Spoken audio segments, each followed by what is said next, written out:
Mateo capítulo 25, la parábola de las 10 jóvenes del cortejo. Por eso, el reino de los cielos será semejante a 10 jóvenes que fueron con sus lámparas al encuentro del esposo.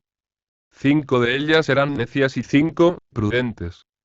Las necias tomaron sus lámparas, pero sin proveerse de aceite, mientras que las prudentes tomaron sus lámparas y también llenaron de aceite sus frascos. Como el esposo se hacía esperar, les entró sueño a todas y se quedaron dormidas. Pero a medianoche se oyó un grito. Ya viene el esposo, salgan a su encuentro. Entonces las jóvenes se despertaron y prepararon sus lámparas. Las necias dijeron a las prudentes: ¿podrían darnos un poco de aceite, porque nuestras lámparas se apagan? Pero éstas les respondieron: no va a alcanzar para todas. Es mejor que vayan a comprarlo al mercado. Mientras tanto, llegó el esposo. Las que estaban preparadas entraron con él en la sala nupcial y se cerró la puerta.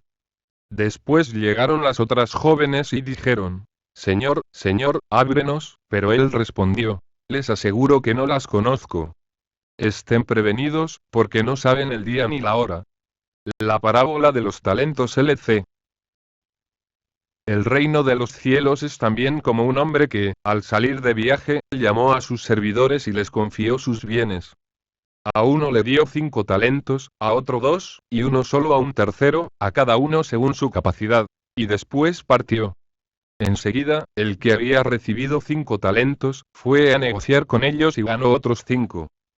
De la misma manera, el que recibió 2, ganó otros 2, pero el que recibió uno solo, hizo un pozo y enterró el dinero de su señor. Después de un largo tiempo, llegó el señor y arregló las cuentas con sus servidores. El que había recibido los 5 talentos se adelantó y le presentó otros 5. Señor, le dijo, me has confiado 5 talentos. Aquí están los otros 5 que he ganado.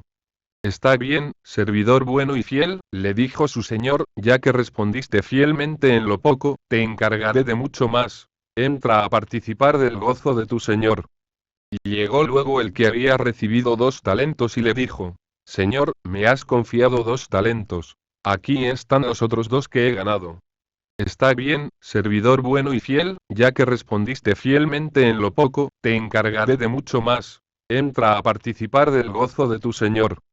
Y llegó luego el que había recibido un solo talento. Señor, le dijo, sé que eres un hombre exigente. Cosechas donde no has sembrado y recoges donde no has esparcido. Por eso tuve miedo y fui a enterrar tu talento. Aquí tienes lo tuyo. Pero el Señor le respondió: servidor malo y perezoso, si sabías que cosecho donde no he sembrado y recojo donde no he esparcido, tendrías que haber colocado el dinero en el banco, y así, a mi regreso, lo hubiera recuperado con intereses. Quítenle el talento para dárselo al que tiene 10, porque a quien tiene, se le dará y tendrá de más, pero al que no tiene, se le quitará aún lo que tiene. Echen afuera, a las tinieblas, a este servidor inútil. Allí habrá llanto y rechinar de dientes. El juicio final, cuando el Hijo del Hombre venga en su gloria rodeado de todos los ángeles, se sentará en su trono glorioso. Todas las naciones serán reunidas en su presencia, y él separará a unos de otros, como el pastor separa a las ovejas de los cabritos, y pondrá a aquellas a su derecha y a estos a la izquierda. Entonces el rey dirá a los que tenga a su derecha: vengan, benditos de mi Padre, y reciban en herencia el reino que les fue preparado desde el comienzo del mundo, porque tuve hambre, y ustedes me dieron de comer; tuve sed, y me dieron de beber; estaba de paso, y me alojaron; desnudo, y me vistieron; enfermo, y me visitaron; preso, y me vinieron a ver. Los justos les responderán: Señor, ¿cuándo te vimos hambriento, y te dimos de comer? Sediento, y te dimos de beber. ¿Cuándo te vimos de paso, y te alojamos?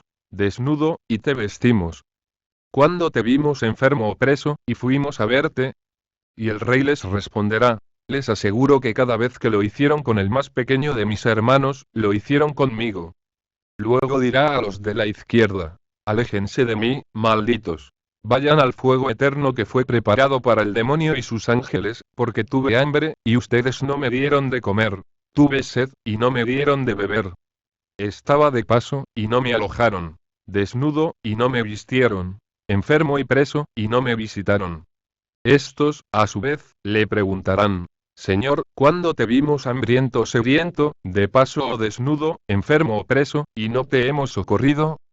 Y él les responderá, les aseguro que cada vez que no lo hicieron con el más pequeño de mis hermanos, tampoco lo hicieron conmigo. Estos irán al castigo eterno, y los justos a la vida eterna.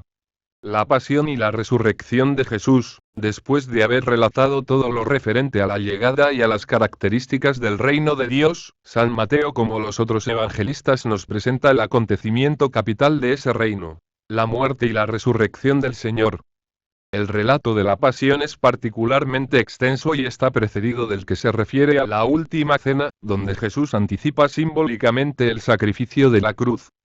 Por medio de ese sacrificio, Él inaugura la nueva alianza sellada con su sangre y establece definitivamente el reino de Dios. Y gracias al amor con que se entregó por todos, nosotros podemos participar de su misma vida.